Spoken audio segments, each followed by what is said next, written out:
जो जाता है वो फेस कर सकता है। फिर एक महीने बाहर रहना बहुत बड़ी प्रॉब्लम है, हर स्टूडेंट के लिए ये बहुत बड़ी प्रॉब्लम। गाइस, मैं सात्विक से आपका वेलकम करता हूँ अनदर वीडियो में। तो मैं आपको पहले ही बता दूं कि ये वीडियो सब लोगों के लिए नहीं है, ये वीडियो सिर्फ उन लोगों के लिए है जिनमें पेशेंस, क्योंकि हर सिक्के के दो पहलू होते हैं। जैसा कि आपने थंबनेल में देख ही लिया होगा, थंबनेल में लिखा था हु एम आई, मैं कौन हूँ।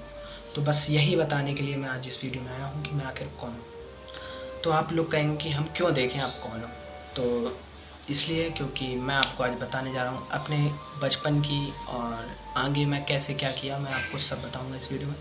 तो स्टार्ट करते हैं। तो क्या होता है कि मेरे पापा मेरा एडमिशन कराते हैं एक शुद्ध हिंदी कॉलेज में जिसका नाम है सरस्वती शिशु मंदिर, मेरे टाउन, मेरे कस्बे में। तो पापा मेरे को कॉलेज में एडमिशन कराते हैं और मेरे को वैन लगवाते हैं, स्कूल जाता हूँ मैं। फर्स्ट डे मेरा स्कूल का होता है और मैं क्लास लेता हूँ, और सभी बच्चे जो होते हैं तो वो जाने लगते हैं हॉलीडे के बाद। तो जाने लगते हैं तो मैं भी उनके पीछे पीछे जाने लगता हूँ, क्योंकि मुझे तो पता नहीं होता कि मेरे लिए वैन लगी है। इसके बाद मैं निकल जाता हूँ रोड में। अब मैं फर्स्ट डे कॉलेज मतलब स्कूल गया, और स्कूल में आप समझ ही सकते हैं 4 साल पे मैं गया था, 3 या 4 साल पे। तो 3-4 साल में अब जानते हैं कि आदमी का कितना माइंड होता है। तो मैं निकल दिया पहले तो कुछ बच्चों के पीछे पीछे मैं चलता रहा। इसके बाद सब अपने अपने घर मतलब अपने अपने गलियों में जाने लगे। अब आखिरी में बचा मैं अकेला। अब मैं हर तरफ देख रहा हूँ, मेरे को कुछ समझ में नहीं आ रहा है, एक प्रकार से मेरे लिए ब्लैंक हो गया है, और मेरे रोने से भी कोई फ़ायदा नहीं है। तो मेरे को सिर्फ धीरे धीरे चलते चलते मेरे को मिलता है एक चौराहा। तो चौराहे में अब मैं कंफ्यूज हो जाता हूँ कि मेरे को किस साइड जाना है। तो फिर मैं एक अंकल से कहता हूँ कि अंकल, मैं तो उनसे साफ साफ कहता हूँ कि अंकल मैं खो गया हूँ और मेरे को समझ पे नहीं आ रहा मेरा घर कहाँ पे है। तो उस टाइम मेरे को जो भी हो, मेरे को अपने पापा का नंबर याद था और मेरे को अपना एड्रेस याद था। ये मेरे मम्मी पापा का वो है कि मेरे को उन लोगों ने सिखा दिया था। तो इसके बाद वो मेरी कॉपी देखते हैं, मेरे पापा का नाम देखते हैं। तो इसके बाद वो कहते हैं कि हमें तो नहीं पता कि आपको कैसे घर पहुंचाएंगे। तो मैंने कहा आप चलते रहिए रास्ते पे, मैं आपको बताऊंगा कि मैं कैसे पहुंचाऊँ। तो वो चलते रहे बाइक से। जब मैं थोड़ा सा, मेरे को सिर्फ इतना पता था कि एग्जैक्ट जगह बता दिया था मैंने कि मैं इधर रहता हूँ। तो वो मुझको लेके जाते हैं। इसके बाद तो गलियों की रास्ता में मैं जैसे तैसे घर पहुँचता हूँ। वहाँ मम्मी पापा परेशान हो जाते हैं कि आखिर कहाँ है पापा, कॉलेज स्कूल पहुँच जाते हैं, तो बड़ा होता है। इसके बाद मैं घर पहुँचता हूँ। तो सरस्वती शिशु मंदिर, जिसमें मैं एक कक्षा, हम लोग क्या पता है यूकेजी एलकेजी को शिशु बोलते हैं, शिशु प्रथम द्वितीय तृतीय चतुर्थ पंचम। तो 5 क्लास तक मतलब पंचम क्लास तक मैं उस स्कूल में पढ़ा। इसके बाद बगल ही में इसी श्रृंखला के एक कॉलेज था जिसका नाम था सरस्वती विद्या मंदिर, वो भी शुद्ध हिंदी कॉलेज था। उसमें भी मैं पढ़ा, 6 से 10 तक मैं उस कॉलेज में पढ़ा। तो बहुत सारी मेमोरीज बनी उसमें, बहुत अच्छे अच्छे मेरे को फ्रेंड मिले, वो आज भी साथ हैं। जो मेरे साथ शिशु बोले तो एलकेजी यूकेजी से मेरे साथ थे, वो आज भी मेरे साथ कुछ फ्रेंड हैं। तो मैं उनका बहुत अपने दिल से बहुत ज़्यादा खुशी हूँ कि वो मेरे साथ हैं और आगे भी बने रहेंगे, होप है मेरी। और 10th करने के बाद फिर मैं जाता हूँ सरकारी कॉलेज में, एडमिशन लेता हूँ। वहाँ से मैं करता हूँ अपना 12th 11th। लेकिन इसी 11th करते टाइम आ जाता है कोरोना। इसके बारे में आप सभी लोग जानते हैं कि कोरोना आ जाता है। तो 11th में हम लोग की ऑनलाइन क्लास चलती हैं स्कूल से भी, और हम लोग ऑनलाइन क्लास भी लेते हैं। लेकिन ऑनलाइन क्लास का ट्रेंड आया भी था, लेकिन हम लोग को थोड़ा सा प्रॉब्लम हो रही थी क्योंकि हम लोग पहली बार ऑनलाइन पढ़ रहे थे।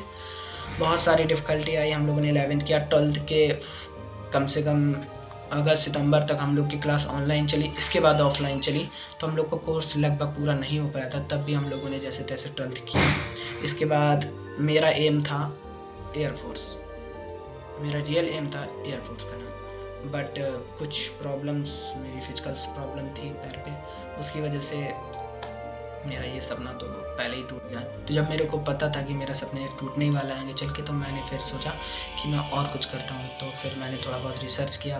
फाइनेंशियल प्रॉब्लम की वजह से बीटेक तो नहीं कर पाया मैं, बाकी पॉलीटेक्निक करने का मैंने डिसाइड किया। इसका जेईई के द्वारा एग्ज़ाम होता है। इसके बाद जेईई इसकी काउंसलिंग कराती है। तो काउंसलिंग में मेरे को फर्स्ट राउंड पे मिलता है कॉलेज। मैं कॉलेज का नाम नहीं आपको बता सकता। कॉलेज मिलता है तो पापा कहते हैं कि यही कॉलेज ले लो। मेरे को लखनऊ पे ही लेना था खासकर, तो मेरे को ये वाला कॉलेज मिलता है। तो मैं इस कॉलेज को फ्रीज़ करता हूँ और इस कॉलेज में एडमिशन लेता हूँ। यहाँ लखनऊ पे मेरे लिए सब कुछ नया होता है, सब कुछ, everything is new for me. But कुछ दोस्त, कुछ सारे लोग, जिनकी वजह से फिर मैंने रूम लिया। मैं सही बताऊं तो मैं रात को 10 बजे वहाँ पे लखनऊ में पहुँचता हूँ। ना मेरे को कोई रूम है, ना मेरे कुछ है। मेरी सीनियरों ने मेरी हेल्प की, मेरे को रूम दिलाया। रूम में हम 2 लोग रह रहे थे, फिर तीसरा आया, और इसके बाद हम लोगों ने रूम भी चेंज किया और बाकी सब होता रहा। बहुत सारी कठिनाइयाँ हम लोग ने फेस की, जैसे कि स्टूडेंट लाइफ में होता ही है, कठिनाइयाँ आती हैं। बस यही करते करते हम लोग का 1 साल निकल गया है पॉलिटेक्निक का। मैं सेकंड ईयर में आ गया हूँ। जब मैं गया था ना, मेरे को कठिनाइयाँ क्या क्या हुई थी मैं आपको बताऊँ। मैं जाता हूँ, मेरे को खाना बनाने का कुछ भी नहीं आता, मेरे को चाय बनाने के अलावा कुछ भी नहीं आता। इसके बाद तो हमने पहले दिन बनाई दाल, तो दाल बनाई ना, तो दाल में पानी अलग, दाल अलग दिख रही है, जैसे हम लोग जेल पे आ गए। और उसी दिन हमको कॉलेज जाना था, तो हमने बनाया, खाया, चले गए। फिर यूट्यूब की मदद से हम लोग ने ये वो सब बनाना धीरे धीरे सीखा, बनाया। काफ़ी बार हम लोगों ने, जैसे हमने एक बार कचौड़ी बनाने का ट्राई किया तो कच्ची कचौड़ी बनी हमसे।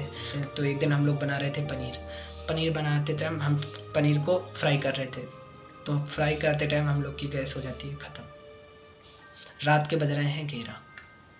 अब हम सब दुकान क्लोज हो चुकी हैं आसपास की हम लोग की। हम लोग बैठ जाते हैं, हम लोग भूखे पेट सो जाते हैं, क्योंकि हम लोग के पास कोई ऑप्शन नहीं होता। तो बस इसी टाइप की प्रॉब्लम्स हम लोग को फेस करनी पड़ती हैं, और बहुत सारी प्रॉब्लम जो हम आपको नहीं बता सकते हैं, लेकिन हर स्टूडेंट समझता है कि उसको बाहर जाके कौन सी प्रॉब्लम फेस करनी पड़ती है। पहली प्रॉब्लम तो यही है कि 10, 12, 14, 16 साल घर वालों के साथ रहने के बाद एकदम से बाहर जाना पड़ता है घर से। जो जाता है वो फेस कर सकता है। फिर 1-1 महीने बाहर रहना बहुत बड़ी प्रॉब्लम है, हर स्टूडेंट के लिए ये बहुत बड़ी प्रॉब्लम। सबको लगता है कि लड़के हैं, बच्चे हैं, सब झेल लेंगे, लेकिन ये सब नहीं हो सकता। सो अगर आप स्टूडेंट हैं, अगर आपने भी बहुत सारी प्रॉब्लम्स, ऐसा नहीं है कि जो घर पे रह के पढ़ते हैं उनको प्रॉब्लम नहीं फेस करनी पड़ती, उनको भी बहुत सारी प्रॉब्लम फेस करनी पड़ती है। मैं भी घर रह के पढ़ा हूँ, मैंने भी काफ़ी सारी प्रॉब्लम फेस की हैं। तो अगर आपने कोई भी प्रॉब्लम फेस की है पढ़ते टाइम, कोई भी प्रॉब्लम आपको फेस हुई है जो मैं नहीं बता पाया, जो आपने फेस किया हो, तो मैं कमेंट सेक्शन में ज़रूर भर दीजिए आप। और यहीं पे वीडियो को एंड करते हैं। आपको जो पार्ट वीडियो में अच्छा लगा कमेंट करके ज़रूर बताइए, कमेंट ज़रूर कीजिए आप। मैं आपके कमेंट पढ़ता हूँ, कमेंट से मेरे को भी थोड़ा सा प्रोत्साहन मिलता है कि आप मेरी वीडियो देख रहे हैं। अगर आपको वीडियो अच्छी लगी हो तो वीडियो को लाइक कीजिए, चैनल में कमेंट कीजिए, सब्सक्राइब कीजिए, और अपने दोस्तों में ज़्यादा से ज़्यादा शेयर कीजिए। अगर आप स्टूडेंट हैं तो आप शेयर करेंगे, मेरे को पता है। तो इसके बाद मैं घर पहुंचता हूँ। तो ये तो मेरा हो गया स्कूल की। करते टाइम आ जाता है कोरोना, जिसके बारे में आप सभी लोग इसके बारे में आप सभी लोग जानते हैं कि फ्रीज कर दूँ और इस कॉलेज में एडमिशन लेता हूँ। एडमिशन लेने के बाद सब कुछ नया कॉलेज में यार करते करते हम लोग का 1 साल निकल गया है पॉलिटेक्निक का, और मैं सेकंड ईयर में आ गया हूँ विदाउट बैक। ये बहुत बड़ी खुशी है।